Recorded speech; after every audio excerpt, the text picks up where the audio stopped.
Assalamualaikum guys, welcome to Harus Creation Channel. Orang terkaya yang pernah hidup ialah seorang yang mungkin tidak pernah anda dengari. Bila cakap pasal orang terkaya dalam dunia, siapa yang anda fikir?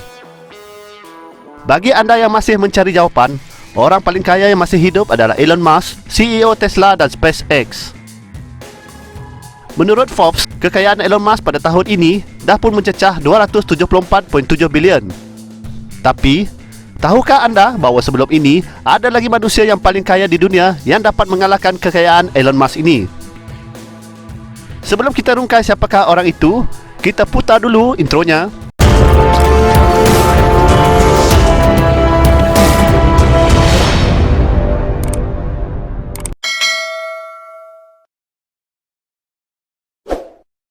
Sebagai bukti sokongan anda yang dihormati, jangan lupa tekan butang subscribe, like, komen dan share video ini. Terima kasih. Inilah lelaki terkaya yang pernah hidup di dunia. Namanya Mansa Musa, seorang raja empayar dari Mali, salah sebuah negara yang terletak di benua Afrika. Kalau kekayaan Elon Musk dah pun dianggarkan sebanyak 274.7 bilion USD, dianggarkan kekayaan Mansa Musa kalau dinilai pada zaman sekarang ini berjumlah 400 bilion USD, lebih 2 kali ganda daripada apa yang dimiliki Elon Musk sekarang. Tapi itu cuma anggaran, dan kemungkinannya lebih lagi. Sampaikan, Time Magazine sendiri membuat kesimpulan yang tak ada cara yang tepat untuk mengukur kekayaan Musa. Mansa Musa sering dikenali dengan gelaran ganti Musa yang pertama di Mali. Beliau adalah seorang penguasa kerajaan Mali. Beliau memerintah Mali dari tahun 1312 hingga 1337. Peranan Musa sebagai pemimpin sebenarnya tidak dirancang. Satu-satunya sebab dia mengambil kedudukan teratas ialah Raja Abu Bakar II, pemerintah sebelum ini, hilang secara misteri di laut selepas menaiki armada besar untuk meneroka lautan Atlantik. Tetapi apa yang membezakan Mansa Musa dengan penguasa-penguasa lain yang datang sebelum dan sesudahnya, walaupun masanya sebagai pemerintah mungkin sangat singkat, pengaruhnya sangat mendalam. Dia mengimport arkitek terkenal dari seluruh Timur Tengah dan Afrika dan membayar mereka untuk mereka bentuk pusat tumpuan yang tidak lama menjadi kawasan budaya dan ekonomi yang berkembang pesat. Yang pertama sekali, dia mengembangkan kota Gao yang berdiri hari ini di Mali. Masjid Gao dibina dengan batu bata yang dibakar, bahan yang tidak pernah digunakan sebelum ini di rantau ini. Ini hanyalah satu daripada banyak contoh inovasi Musa.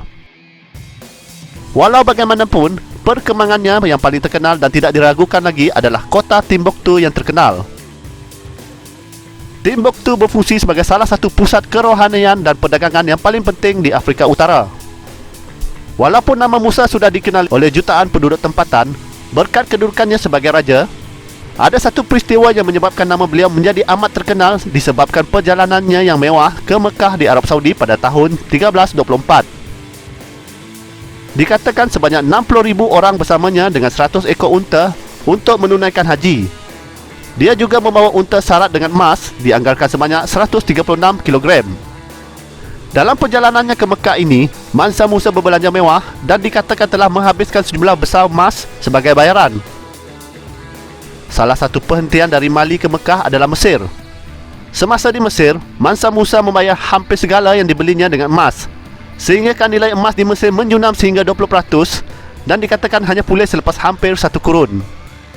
Menyedari bahawa dia telah melakukan kesilapan dengan memberi begitu banyak emas, sekembalinya ke Mali, dia meminjamkan semuanya kembali dan akibatnya secara langsung mengawal harga emas di wilayah Mediterranean. Dari mana sumber kekayaan Mansa Musa? Mansa Musa mewarisi sebuah kerajaan yang sudah sedia kaya raya. Malah dia juga berjaya mengembangkan pelumbung dan perdagangan emas dan garamnya, sehingga menjadikan Mali yang kaya dengan sumber emas berkembang pesat dan menjadi kerajaan terkaya bukan sahaja di Afrika, malah seluruh dunia pada masa itu. Pada zaman pemerintahannya juga, Mali merupakan salah satu kerajaan besar dan terkaya di Afrika, di mana kerajaan kuno Mali bukan sahaja di mana Mali berada sekarang, tetapi berkembang sampai Senegal, Gambia, Guinea, Niger, Nigeria, Chad, Mauritania sehingga Burkina Faso. Walaupun meninggal dunia tidak lama selepas pulang dari ziarahnya, legasi Mansa Musa tetap hidup selama berabad-abad. Bakat pentadbirannya untuk mewujudkan perangkaian perdagangan, berinovasi dengan seni bina dan menerima pendidikan membuka jalan untuk tamadun ini berkembang maju. Sudah tentu tiada apa yang diingati selain reputasinya sebagai seorang yang mempunyai kekayaan yang tidak dapat difahami. Seorang lelaki yang melemparkan emas seperti ianya tidak lebih daripada pasir. Semoga perkongsian ini akan memberi manfaat kepada anda dan jangan lupa untuk subscribe, like dan share video ini kerana subscribe itu percuma ya. Terima kasih.